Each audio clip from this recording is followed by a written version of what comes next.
భయం వద్దు, కానీ జాగ్రత్త అవసరం. తెలుగు రాష్ట్రాల్లో సరి ప్రక్రియని స్టార్ట్ చేసింది ఎన్నికల కమిషన్. అపోజిషన్ పార్టీస్లో చాలా అనుమానాలు ఉన్నాయి, చాలా సందేహాలు ఉన్నాయి, చాలా గందరగోళం ఉంది.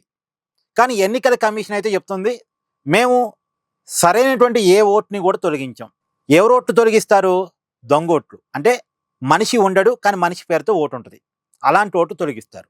సెకండ్, ఎవరికైతే 2 ఓట్లు ఉంటాయో ఒక చోట ఉన్న ఓటు తొలగించబడిద్ది, ఒక చోట మాత్రమే ఓటు ఉంటుంది. అంటే 2 ఓట్లు కలిగి ఉంటే సొంత ఊళ్ళో ఓటు ఉంటుంది, సిటీలో ఓటు ఉంటుంది. కానీ ఎక్కడైనా ఒక ఓటు మాత్రమే ఉంచుతారు, ఇంకొక ఓటు తొలగిస్తారు. ఎక్కడ ఓటు ఉంచుకోవాలనేది ఓటర్ యొక్క ఇష్టం. ఎక్కడైతే రెగ్యులర్గా ఓటింగ్ ప్రక్రియలో పాల్గొంటాడో అక్కడ ఓటు ఉంచుతారు, మిగతా చోట తీసేస్తారు.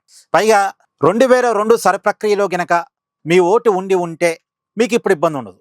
ఒకవేళ మీ ఓటు లేకపోయినా 2002 అంటే ఎప్పుడో కదా, 25 సంవత్సరాల క్రితం కదా, అప్పుడు కనీసం మీ ఫాదర్ కానీ మీ మదర్ ఓటు కానీ ఉన్నప్పటికీ, లేదు మీ తాత నానమ్మ వీళ్ళెవరు ఓటు ఉన్నా కానీ వాళ్ళ ఓటు ఆధారంగా మీ ఓటును గుర్తిస్తారు, మీకు ఓటు హక్కును కల్పిస్తారు, మీ ఓట్లు పోవు.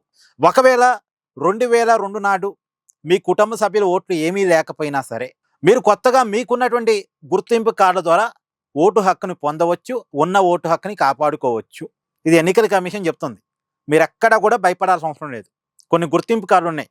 ఆల్రెడీ ఓటర్ ఐడి ఉంటే ఓటర్ ఐడి లేకపోయినా సరే మీ ఆధార్ కార్డు ద్వారా, మీ రేషన్ కార్డు ద్వారా, మీకున్న పాస్పోర్ట్ ద్వారా మీ గుర్తింపుని చూపించి ఎన్నికల కమిషన్ అధికారుల ద్వారా ప్రతి పోలింగ్ బూత్కి ఒక బిఎల్ఓ ఉంటారు, బూత్ లెవెల్ ఆఫీసర్ ఉంటారు.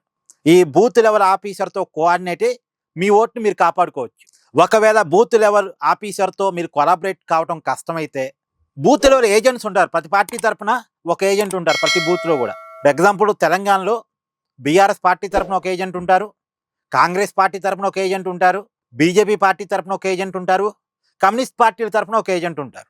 అలాగే ఆంధ్రప్రదేశ్లో కూడా తెలుగుదేశం పార్టీ తరఫున ఒక ఏజెంటు, వైసీపీ పార్టీ తరఫున ఒక ఏజెంటు, బీజేపీ పార్టీ తరఫున ఒక ఏజెంటు, జనసేన పార్టీ తరఫున ఒక ఏజెంటు, కమ్యూనిస్ట్ పార్టీల తరఫున వాళ్ళ పార్టీ ఏజెంటు ఉంటారు. ప్రతి గుర్తింపు పొందిన రాజకీయ పార్టీ ఏజెంట్ పెట్టుకుంటుంది, వాళ్ళని బిఎల్ఏలు అంటారు. వాళ్ళతో కోఆర్డినేట్ చేసుకొని మీ ఓట్లు మీరు కాపాడుకోవచ్చు.